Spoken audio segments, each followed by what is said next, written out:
heard a remarkable gospel.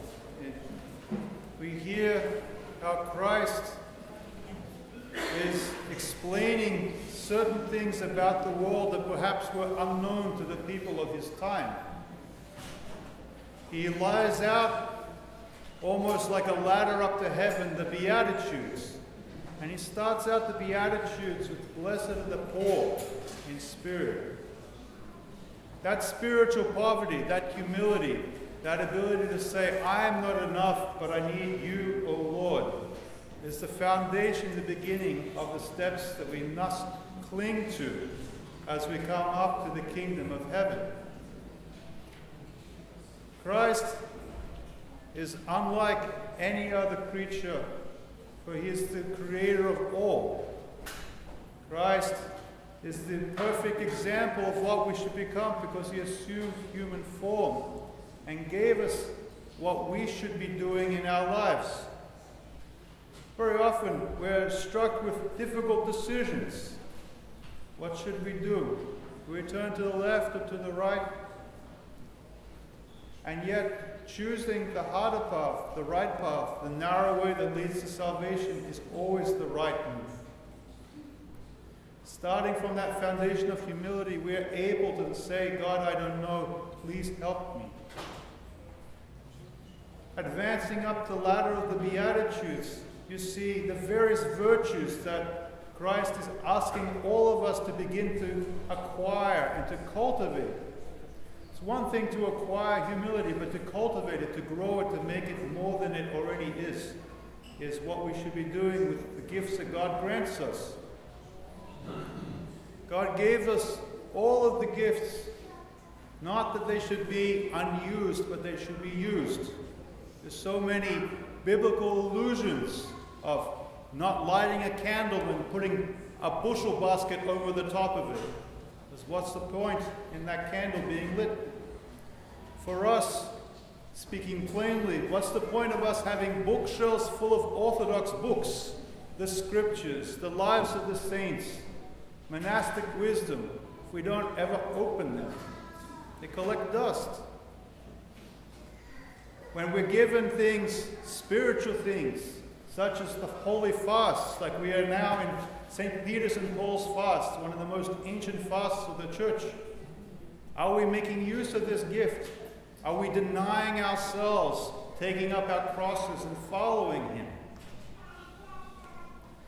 All of these virtues begin with the foundational virtue of humility, of being poor in spirit. You read through the Beatitudes, you hear them every Sunday at liturgy, and there's such wonderful things. Blessed are the peacemakers, for they shall be called the sons of God. We are reconciling people who are at odds to each other. We're ceasing enmity and bringing about peace and love.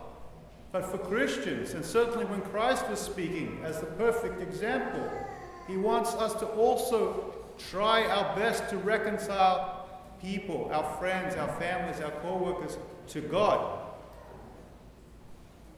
We're called to be missionaries. We're called to share the faith. We're called to share the joy that is Jesus Christ, the forgiveness of sins, that peace, that laying aside of burdens that you can't find anywhere else. Because a burden shared is a burden halved. That's that wonderful saying that we hear.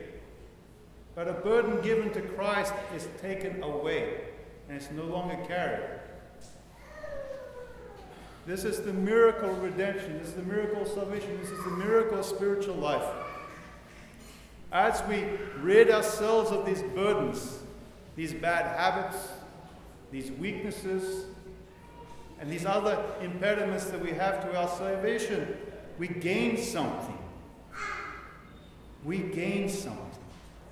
People think, oh, it's so hard to fast, or to pray, or to forgive, or whatever it is that Christ is calling us to do in that particular moment. But when we do it, we're given something more. We're planting the seeds of faith, perhaps with people who have never encountered Christ. I read once an old article from the 60s, maybe not quite so old for some of you. For me, it's a little before my time. And there was this British reporter, and he was asking Gandhi in India, Gandhi, you say a lot of really good things, a lot of really Christian things. How come you've never accepted Christ? How come you've never become a Christian? He says, Jesus I love. It's the Christians, not so much. But what does that say about us? We have a perfect gospel. We have a perfect God. We have a perfect theology. We have everything given to us, and yet we abuse those things and we turn people away from Christ. How often did Christ call the Pharisees, you hypocrites? You hypocrites. You say one thing and then you do the exact opposite thing. Let that never be us, brothers and sisters, because we're no better than they are. That's a human thing, to say one thing and, let's take the easy way out. It's said that character is what you do when no one is watching you. Character is what you do when there's no one watching you. So we have to be honest on the outside, and we have to be honest on the inside.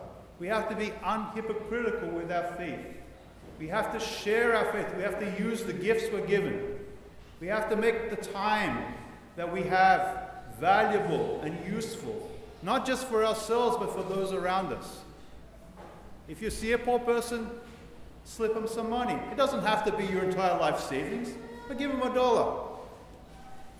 If you see someone who's struggling to open a car door because their hands are labored with holding kids or groceries or whatever, offer to help.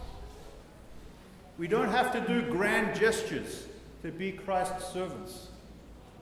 Most of us, myself first in line, are incapable of a grand gesture. But God will accept the small offerings as well as the large. So, for all of these wonderful things that we've heard today in the gospel, how Christ picked out his disciples, Simon and Andrew, Simon who of course later became Peter, how he picked out the sons of Zebedee and how they abandoned their father, not letting even family connections hold them back from Christ. And all of them were poor. All of them were not materially wealthy. They were mending their nets because they couldn't afford to buy new ones. And yet, 2,000 years later, by their faithful service to Christ, we praise them. We honor them. We emulate them. We ask for their holy prayers. All of these things are also open unto us by being faithful servants of Christ. Not that we seek worldly glory. Of course, we want a memory eternal, the memory that God always holds. But all of this is open to every single one of us. There are new saints in every generation. We just celebrated the 25th anniversary of St. John of Shanghai and San Francisco, his glorification.